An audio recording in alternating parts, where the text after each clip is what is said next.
Assalomu alaykum aziz qarindoshlar. Mushaqtana xayrlik bo'lsin. Biz bugungi darsimizda ko'rayotganlaridek iPhone va iPad'larningki ekranining tasvirini kompyuterimizga tushirishni ko'rib chiqamiz.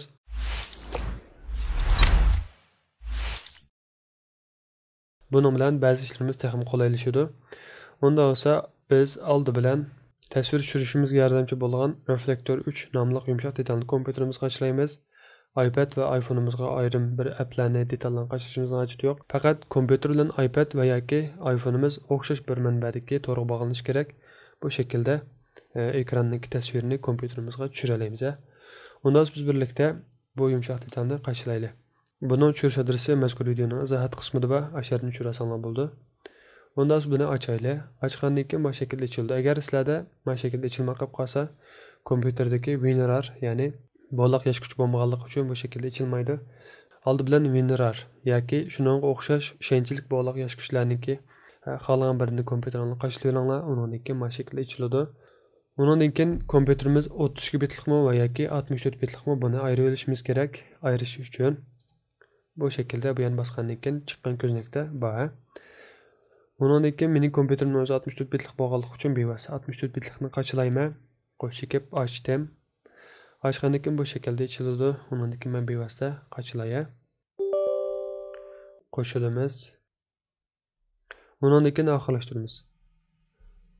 Ko'rayotganinglardek ustal ustiga bu yumshoq detalninki simbolisi ko'rindi. Undan keyin bu detalning uzoqlik detal bo'lganligi uchun buniki aqslashtirish qistirilmalari bu shaklda hujjat qisqichning ichida bor. Qaysini qo'shilgan bo'lsanglar, ya'ni 64 ni qo'shilgan bo'lsanglar, 64 ni 32 bitlikni qo'shilgan bo'lsanglar, shu x86 deganning ichidagini almashtirsanglar bo'ldi.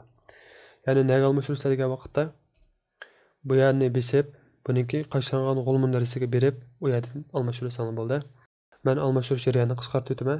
Ko'rayotganinglardek bu detalning uzoqlik, buni aqslashtirish uchun buning ichidagi hujjatlarni almashtirsak bo'ladi. Bu detalningki bir-biriga bog'lanish usuli alma uskunlarda AirPlay, Android uskunlarda Google Cast orqali bo'linadi. Bu shaklda bog'lab ishlasanglar bo'ldi. Ko'rayotganinglardek detalningki ichilish ko'rinmasi shu shaklda. Bu yerdagi ismini xohlagancha o'zgartira olasizlar. Bu yerda ham boshqa shakllarni o'zgartirish orqali ba'zi unumlarga yeta olasizlar. Unda bo'lsa biz birlikda iPad'ningki ekranini kompyuterga tushiraylik. Oldi bilan ko'rayotganinglardek bu yerdagi o'ringa bosamiz. Bosgandan keyin ko'rayotganinglardek bu Reflector 3 ningki ismi chiqdi. Chiqqandan keyin buni bosamiz. Ko'rayotganinglardek bir nomer chiqdi. Bu nomerning o'zi shu ikkisiningki bog'lanish oraliqidagi kod.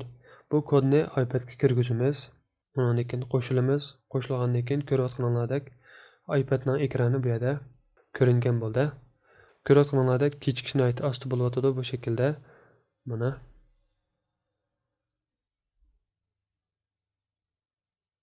bu shaklda bo'lyotdi. Undan keyin buningki tiz bo'lishiga sabab oldingi soatlik darslarimizda ko'rayotganlardek to'rimiz ostimi chori bu yerda nomli darsimizda 2.4 va 5.0 tipli Wi-Fi ningki alayliklar haqida to'xtalgan.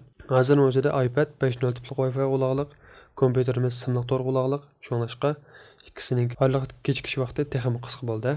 Undan keyin bu yerdan bisib mana o'xshash shaklda to'xtasak to'xtaldi mana. iPhone'ning ham o'xshash shaklda ashani chiqqandan keyin buning ismi chiqadi. Chiqqandan keyin kod talab qildi. Ekranda ko'rsatgan kodning o'zini iPhone'ga kirgizgandan keyin bevosita ekran olinadi. Bu shaklda ulab ishlasanglar bo'ldi. Undan so'ng darsimiz mushachi bo'lsin.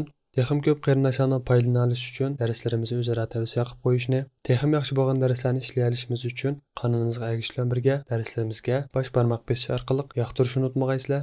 Allohga omonat.